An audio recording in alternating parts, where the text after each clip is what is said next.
Le nain collé au mur, pourquoi Gérald Darmanin n'a-t-il pas été nommé Premier ministre à la place d'Elisabeth Borne lors du dernier remaniement du 20 juillet dernier? Ouh, c'est long comme intro. Bonjour, bonjour Divin. J'espère que vous allez bien. Allez, nous allons aller regarder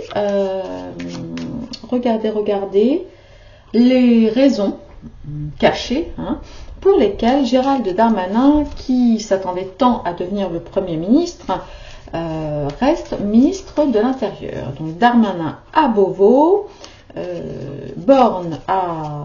Où est-ce qu'elle est celle-ci? À Matignon. Allez, nous allons aller voir un petit peu ce qu'il en est, parce que on l'a vu, il a un petit côté coq, Gérald, quand même, voilà, comme il est assez, on ne peut pas dire qu'il a un physique très imposant, il a, dans sa façon de parler, vous vous souvenez du ça va bien se passer madame, il a un petit côté un petit peu agressif, bon, voilà, il a été très très occupé avec les émeutes des dernières semaines. Le président Macron a assuré en fait qu'il le conservait à sa place, justement parce qu'il avait fait du très bon travail, particulièrement pendant les émeutes liées au décès de Naël, je ne sais plus quand c'était, début juillet, lors d'un contrôle de police qui a mal tourné. Enfin bon. D'ailleurs, c'est bizarre, nous n'entendons plus parler de cette affaire, parce que les affaires en fait s'enchaînent après les autres. Là, tout le monde est parti sur le remaniement, sur le changement, enfin le climat, les incendies, etc. Et il est vrai que nous n'entendons plus beaucoup parler du dossier Naël. Alors, je vous propose d'aller interroger les cartes pour savoir, on va aller regarder comment se sent Gérald Darmanin. Aujourd'hui, nous sommes, je ne sais plus, mardi, attendez, il faut que je regarde la date sur ordi, mardi 25 juillet, allez, mardi 25 juillet 2023, comment se sent? Je voudrais bien essayer de faire comme ça, mais je sais pas, non, oui, ça ne marche pas très bien. Si, ça marche. Je suis désolée, je suis obligée de faire ça avec une serviette de plage, comme vous le savez, je suis chez ma petite maman, je n'ai pas du tout mon équipement, alors je fais avec les moyens du bord, voilà. J'espère que vous comprendrez.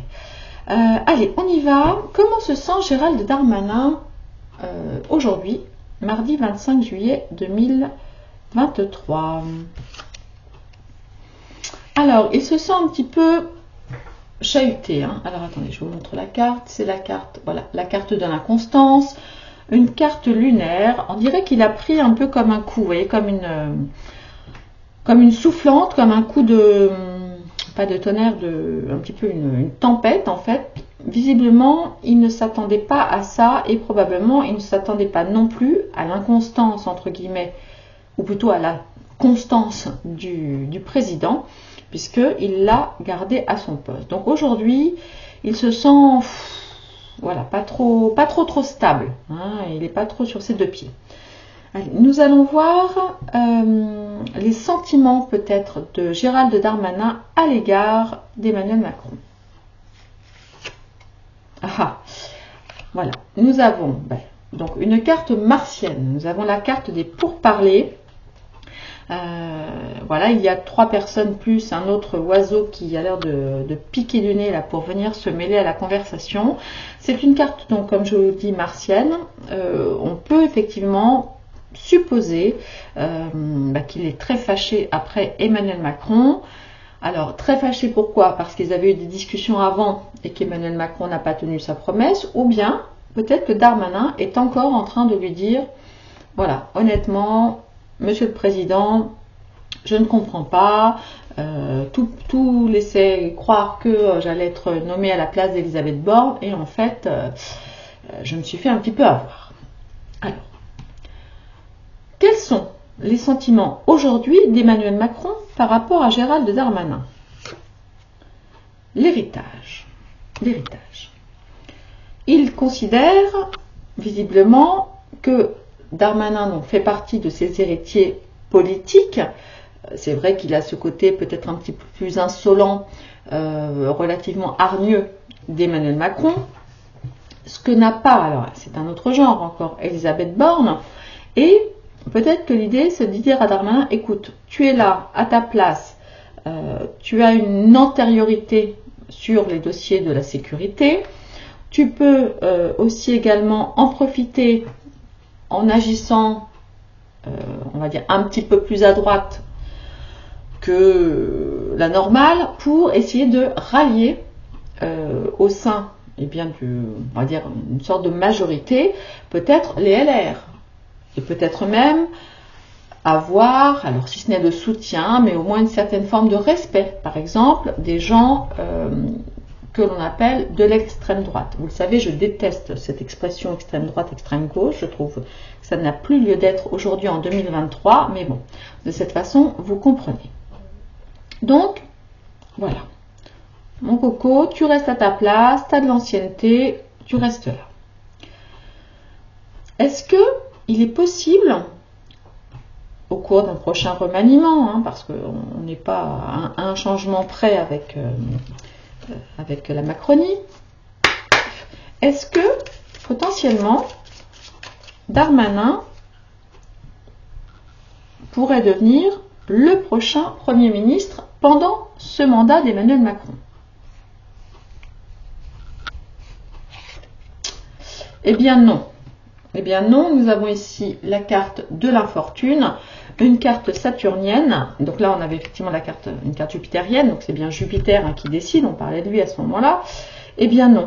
Il est très fort, il est très peu probable, voilà, que Darmanin devienne le Premier ministre de la France pendant ce gouvernement d'Emmanuel Macron, donc qui va durer, mon Dieu, jusqu'en 2027. Voilà. Il continue à avancer, hein, quand même, parce qu'on voit que la vieille dame, ok, elle est fatiguée, etc., mais elle continue à avancer. Bon, sauf que vous avez vu, elle avance plutôt vers l'arrière. Hein. Vous voyez, on pourrait mettre ça comme ça, et là, ça se complète et ça se comprend. Bon.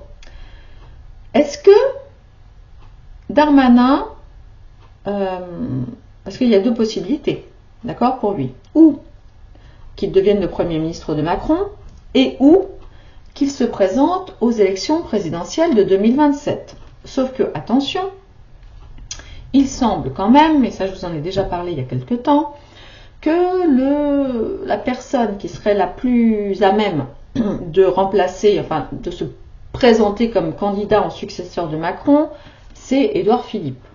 Voilà. Un homme un peu plus rond, dirons-nous, que Darmanin, par exemple. Bon.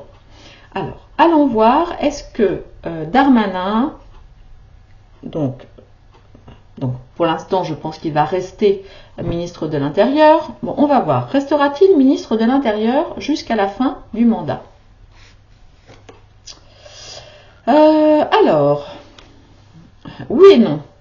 Oui et non, parce qu'il semble, nous avons ici la carte de la nativité, vous voyez, et la nativité, ça indique tout clairement que Gérald Darmanin a de nouveaux projets, vous voyez, de nouvelles idées, de nouvelles envies. Il vient de se prendre la porte de Premier ministre à la tête, mais comme je vous le disais, je pense vraiment qu'il rêve encore de se présenter aux prochaines présidentielles. Donc bon, pour l'instant, c'est une carte solaire, donc on imagine qu'il va rester, mais on voit bien qu'il a d'autres choses en tête. Alors, est-ce que Gérald Darmanin souhaite se présenter aux prochaines élections présidentielles? Eh bien là, nous avons la carte du changement, une carte mercurienne, une carte qui nous parle donc de communication. Et là, dans le cas présent, eh bien, j'imagine qu'il fait un peu des allers-retours, même lui-même dans sa tête et lui-même dans son comportement. Vous voyez, c'est un coup oui, un coup non, un coup oui, un coup non. Pour moi, ça me fait un peu penser à l'inconstance. Il y a des modifications sur son programme, sur ses projections par rapport à 2027. En tout cas, au fait de se présenter en 2027 aux prochaines élections. Là, je pense quand même qu'il a été un peu déstabilisé. Il avait peut-être un plan d'action qui était « je deviens Premier ministre, je m'impose, puis je me présente ». Mais là, en fait, les choses, du coup, risquent de changer. Donc ça, c'est par rapport à ces projets. Maintenant, se présentera-t-il? Alors, attention, sous toute réserve, nous ne sommes que le j'ai oublié déjà, 25 juillet 2023. Il nous reste encore 3 ans et demi, donc en gros 3 ans avant qu'il se déclare. Allez. En tout cas, on va aller voir son envie là, aujourd'hui. Bon, là, ça a l'air... On a un peu posé la question précédemment. Il ne sait pas trop. Il fait un petit peu des allers-retours. Bon, il ne sait pas trop. Il y a beaucoup de monde. Vous voyez là, comme vous avez sur cette carte, il y a beaucoup de monde autour de lui, autour du président, probablement beaucoup de concurrents. Allez, on va quand même aller voir en date d'aujourd'hui, hein, d'accord? Donc tout peut changer évidemment, parce que Darmanin a aussi son libre arbitre, comme nous tous. Souhaite-t-il aujourd'hui se présenter, enfin a-t-il à l'esprit de se présenter en 2027, enfin pour les prochaines élections présidentielles? Eh bien oui, eh bien il a tout à fait l'intention de se présenter pour les prochaines élections. Nous avons là la carte de la beauté, nous avons une carte jupitérienne. Oui, il a tout à fait l'intention de se présenter, d'autant plus que là, donc, nous avons donc un épi qui pousse. Il a donc le temps de se préparer. En tout cas, c'est ce qu'il a en tête aujourd'hui. Maintenant, j'ai envie d'aller voir si Emmanuel Macron le soutiendra. Allez. Est-ce que Emmanuel Macron soutiendra Darmanin ou présentera-t-il un autre dauphin? C'est un petit peu ça le concept. Allez. Emmanuel Macron soutiendra-t-il Darmanin s'il se présente aux élections 2027 en tant que candidat à la présidentielle? Ah, alors, comme d'habitude, nous nous retrouvons avec une carte lunaire qui n'est pas très claire. Alors,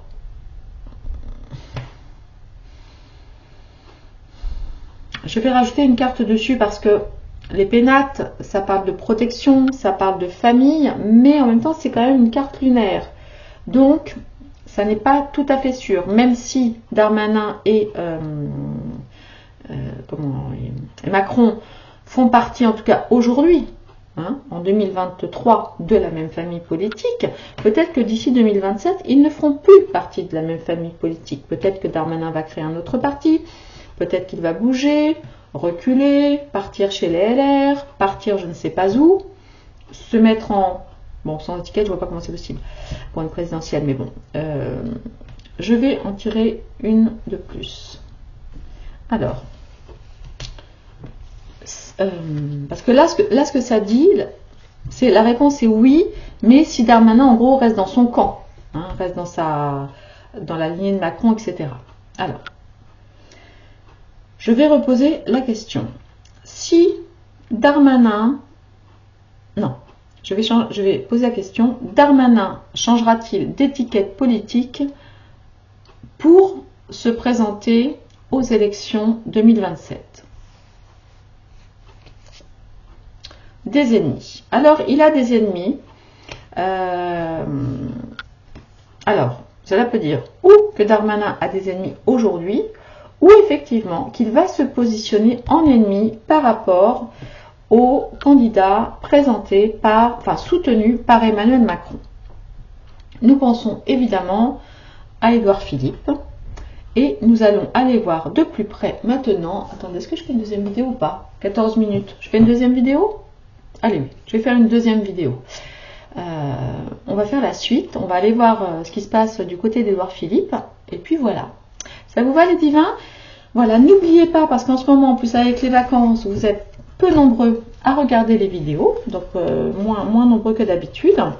Donc je vous invite, si vous êtes OK, à liker, à laisser un gentil petit commentaire. Alors faites bien attention à votre langage, vous savez, parce que... bref, enfin bon, vous avez compris.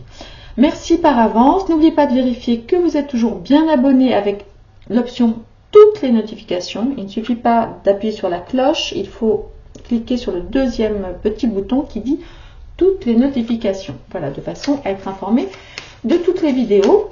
N'oubliez pas de me rejoindre sur Telegram, de vous inscrire, je mets le lien en dessous sur mon lien d'information privée, voilà, comme ça on ne se perd pas.